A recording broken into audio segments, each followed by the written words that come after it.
here is some Trews today, here is some Trews, here is some Trews today, again, with David Baddiel, dum dum dum dum. We're taking advantage of his presence. Yeah, I'm still here. What is it, David? I wanted to mention this, right? This is one of many, many things in the news at all times. Here it is again, obviously on the cover of the Daily Mail, there she is again, with Princess Kate, whatever. And I am very much of the opinion that one of the key things that needs to happen with the newspapers is to do with picture choice. Yes. And to give you an example of that, and it particularly regards the representation of women in the newspapers, is that when Jessica Ennis won, I think she came third in sports. Hopefully it was at tennis, was it? No, it wasn't at tennis. Shame. Jessica Ennis, she won the pentathlon or whatever. She won lots of Olympics goals. She was absolutely brilliant. Jennifer Ennis not that good at tennis, but all the other things. I think the rhyming thing's in the way. Jessica Ennis, she won, came third in Sports Personality of the Year, right? And then the Times the next day had a picture of her receiving her award for Sports Personality of the Year. And the picture was a picture of the back of her head. It actually said Jessica Ennis wins, blah, blah, blah. Back of her head, because the award was being given to her by Kate Middleton. And they wanted a front picture of Kate Middleton. So obviously, as she approached the podium, Jessica Ennis, there was the back of her head. So despite the fact that the whole article was about her, and was her moment of glory, and that she'd actually done something to deserve that glory, because she'd, you know, done fantastic athletics, they still thought someone made a decision that, well, our readers will be more activated and interested and energised by a picture of Kate Middleton, so we'll just have a picture of Kate Middleton giving her the award that matters to the back of Jessica Ennis' head.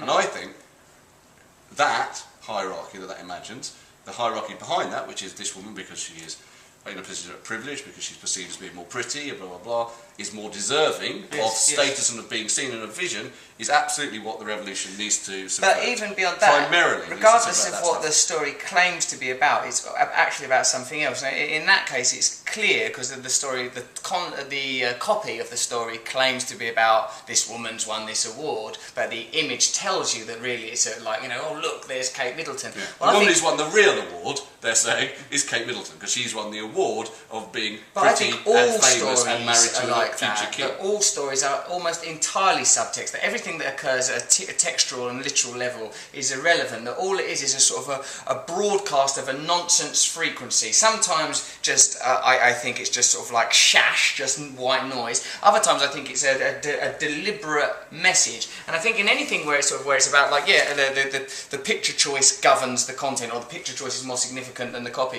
I think anything that involves the royal family is the explicit enforcement of hierarchy, and this sort of like this is obviously an attempt at the moment, their Antipodean tour, to enforce there's this new monarchy. There they are by Ayers Rock. It's the heirs by Ayers Rock. Shit, why is he going bald just when we want him to not go bald? Could she be a new Diana? No, she's a bit too horsey, a bit too bourgeois. She doesn't have the gentle affability that Diana had, but she's the best we've got, so we'll shove her forward. I can't agree with that. Yeah, but she had. But what you're doing there, I'm not talking about her. What you're doing there is you're mythifying Diana. We need myth. No, there's nothing wrong with myth. What you've just done in your attempt, which was going very well, to deconstruct all this stuff to try and get to some idea of unvarnished truth underneath it, was you then put in another absolute mythic piece of bollocks, which is that Diana is different more extraordinary. No, I'm saying she's a better symbol.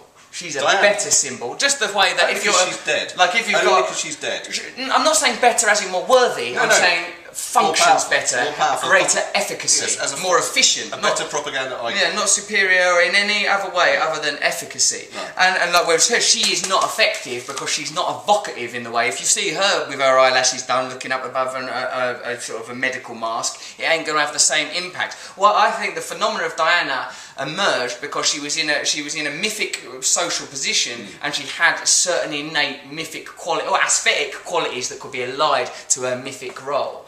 And I think that's what occurs when symbols can be, if symbols are used successfully, when the language of symbols is there's a confluence to it, you can have a real That's very interesting. I don't agree with that. I think all of these people, it's all poured into them.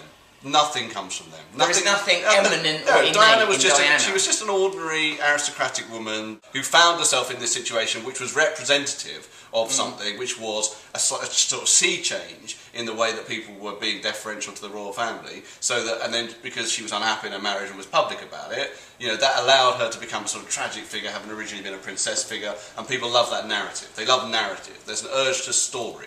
amongst people, and there's a type of classical mythic story, which is that one, which is like, oh, the princess who's married fell apart, and yeah, blah blah of blah. course, but, story, right? but and there they is will a try casting component to stories. Yeah, like, you know, and like yeah, she's good casting. Yeah, That's all I'm she saying. will be good if this falls apart, right? And she dies, then she'll be good casting. Nah. I think that, look, there is a truth to the myths. That's what I'm saying, is that the myths, there is an inherent truth in the myths. Like, now, what I'm saying, but what's problematic, I think, is that these codes, these mythical structures, are being used to impose a social order which is injudicious, or one of inequality. Yeah. But the idea of having a virgin princess, a divine mother, a sacrificed, martyred woman, all these mythical archetypes are valuable and important. It's just that we need to reclaim them for a different story, a story that's truly representative of the people, a story that truly tells that we all inherently, innately and equally have these qualities that should be celebrated, or in the cases of the subjugated underclass of our great nation, should be, rise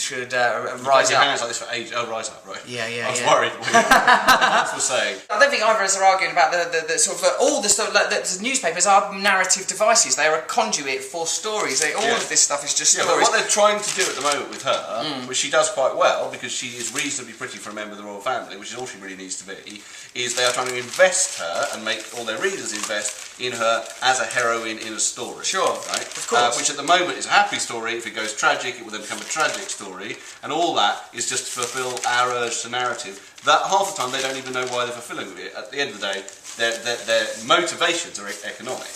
Yes, always.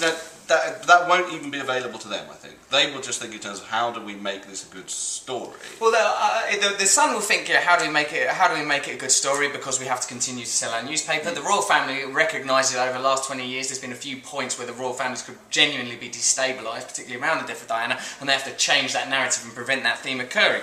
And on St George's Day, which was all days and days ago, which is a myth that's clearly about George, the sainted human being, killing the dragon, the lower impulses, the lower self, the animal self is killed by the divine self. Christ dies on the cross. The noble man. About this actual actor. That's Captain Birdseye. I don't know how he got this job.